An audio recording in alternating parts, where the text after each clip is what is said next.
ukafamba usiku driver this time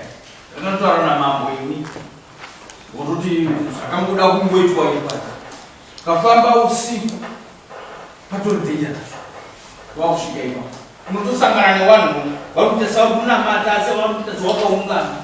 iwe uri kutomhanya nemotokari utakaura kutonzvenga udini. Saka zvoreva kuti ngozi mutemo unofanira kuita semutemo pakasiyiwa mumwe unozonetsa ndopazvinonga zvakuzodzoka mumashure zvakuti saka vanhu iwavo vanonga vakaungana ipapo vasina kugadzirwa vane mweya yakaperera ipapo vanonga vakaungana saka kukonzera imwe accident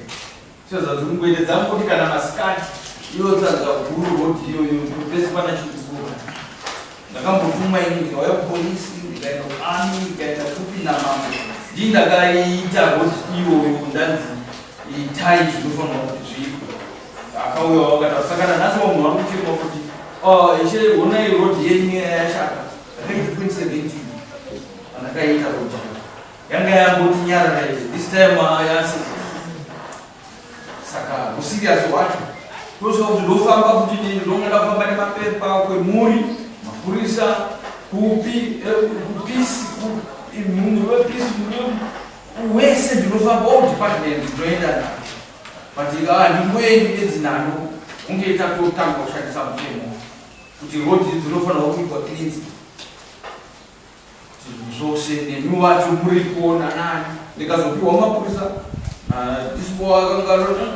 unoita chiita akazoenda kuharare